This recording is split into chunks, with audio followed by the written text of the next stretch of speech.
ऐसा कोई नेता मेरी जानकारी में अभी तक नहीं है। बाहुबलियों को भी साध सकते थे, सामंतों को भी साध सकते थे और अपनी बात को मनवा के अपनी सरकार चला सकते थे। यहाँ पे एक बात तो ठीक आ गई, वो बात है माननीय मुलायम सिंह जी पर, कि उनकी वोट देती है और उन पर हम जितना जो सुन सकते थे, जो विचार हो सकते थे, वो हमारे समक्ष आए। लेकिन हम लोगों ने इस संगोष्ठी का जो उद्देश्य रखा था वो ये था कि हम माननीय कांसीराम की उस विरासत को भी समझेंगे। वो पक्ष जरा सा छूटा हुआ लगता है। 9 अक्टूबर 2006 का दिन कांसीराम जी के परिनिर्वाण का दिवस है।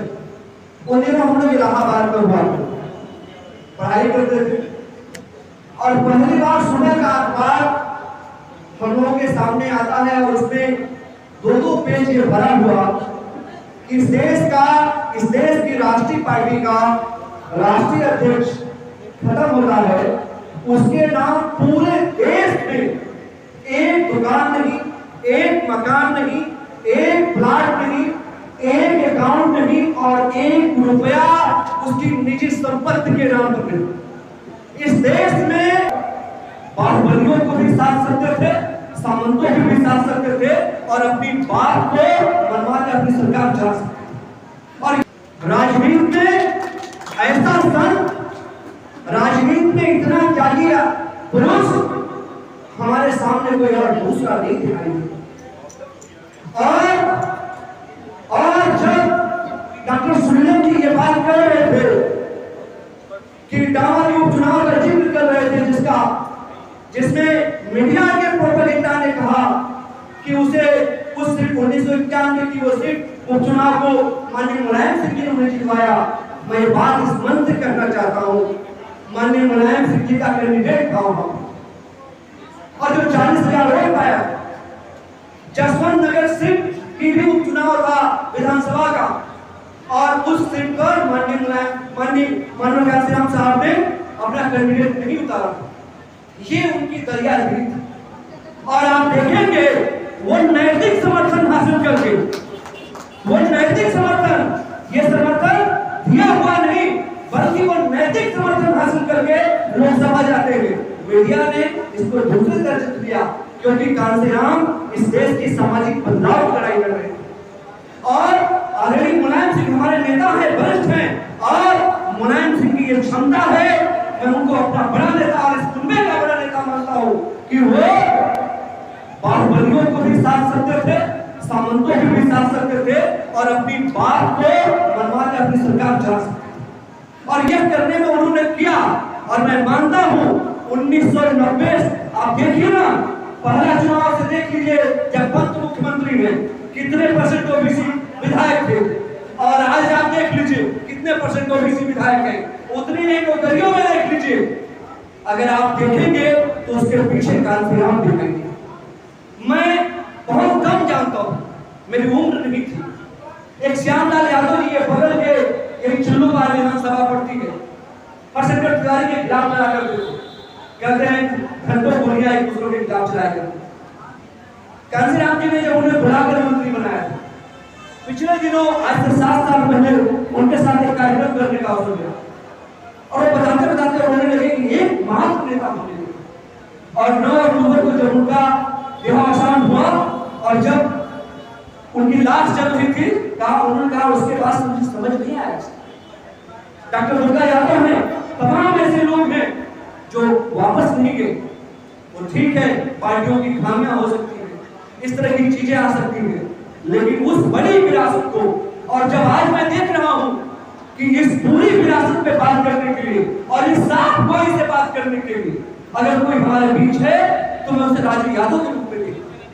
और तब हम ये कह रहे हैं, ऐसे नहीं कह रहे कि कुछ छुपा करके कहने के लिए तैयार है, हम साफ साफ कह रहे हैं कि मिले मुलायम कांसीराम हवा में हो गए जैसे आराम। 91 में समाजवादी पार्टी का गठन नहीं हुआ था, 93 में गठन हुआ था। और अनिल चमड़िया लिखते हैं, वो लेख मौजूद है बीबीसी पे, कि माननीय कांसीराम जी ने मुलायम सिंह जी से कहा कि इस इतनी बड़ी जमात को अकेले नहीं संभाला जा सकता और एक जगह नहीं आएगा, आपको पार्टी बनाना चाहिए, आपको नेता बनना चाहिए, किसी और के बैनर से नहीं चलाया जा सकता। और वो गठबंधन 93 का और वो नारा, और आपने देखा कि उत्तर प्रदेश में आपने रोक लिया, और सिर्फ उत्तर प्रदेश नहीं, आपने बिहार भी देखा और उत्तर प्रदेश भी देखा। यह कि आगे 17 में चुनाव अभी हमारी कमी है या हमारे दौर के नेताओं की कमी है, वो उन पर भी बात करना चाहिए।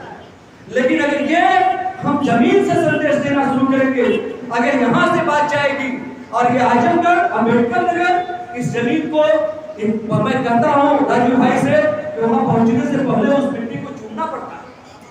हर दौर में आप देखिए, एक दिन हुआ एक तो जीत गया, पता नहीं कैसे जीत गया, वरना आप देखिए ना 19 में भी, 14 में भी, 17 में भी, 22 में भी, जब उनके सबसे बड़े दौर था तभी यहाँ उनका तो नहीं पड़ा। मैं मित्रों, मैं समझता हूँ कि ये जो पहल है इसमें बहुत सावधानी से और एकदम इस रूप में आना पड़ेगा कि हम दलितों, पिछड़ों को, अल्पसंख्यकों को और जिनकी बात कर रहे हैं उनको, जिनकी संख्या के अनुपात में भागीदारी देने की बात कर रहे हैं, उन्हें बिल्कुल मैं समझ रहा हूँ, और उन्हें देने के लिए हमें आगे आना होगा और इस रूप में उस पूरी विरासत को संभालना होगा और चलाना होगा। हो सकता है कि अगर ये आजमगढ़ संदेश दे तो ये दिल्ली तक भी जाए, ये लखनऊ तक भी जाए, और हम समझते हैं कि जब आजमगढ़ ये संदेश देगा। आज के जो मूल विषय पर अगर बात करूं तो मैं जाति जनगणना पर तमाम अभी बात जो आनी है आएगी, अभी हमारे बीच हम सबकी श्रद्धेय वक्ता मेधा जी हैं, सुनीलम जी ने अपनी बात कही है, और तमाम हमारे आनंद सर हैं। मैं तो उन सबका विद्यार्थी बस हूँ।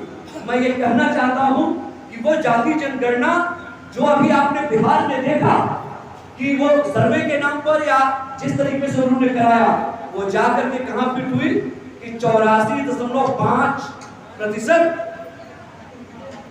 बहुजन हुआ, SC ST OBC हुआ, और 15.5% समर्थ हुआ।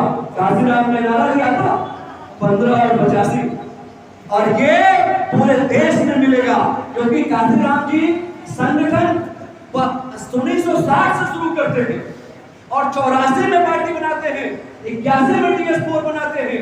एक लंबा संघर्ष, उन्हें वो 1978 में कहते हैं कि दोनों दिनों मोबाइल नहीं थी, ये तकनीकी विज्ञान इतना नहीं था, कहते हैं कि 2 लाख कर्मचारी उनके साथ उन दिनों था, 2 लाख कर्मचारी, और वहां रजिस्टर था, और वो कहते हैं ऐसा कोई विभाग नहीं है जिस विभाग के अंदर उनके घुसपैठ नहीं, उनके लोग नहीं है, वो जहां से डाटा चाहते थे निकाल सकते थे। ये उनका आंकड़ा है, और मैं समझता हूं कि हर दौर में 85 जीतेगा। माननीय कांशीराम की इस विरासत को, माननीय मुलायम सिंह की इस विरासत को हम लोग आगे बढ़ाएंगे। फातिमा शेख जी को याद करते हुए, राम मनोहर जी को याद करते हुए, आप सबको सलाम करते हुए, जय भीम, जय भारत।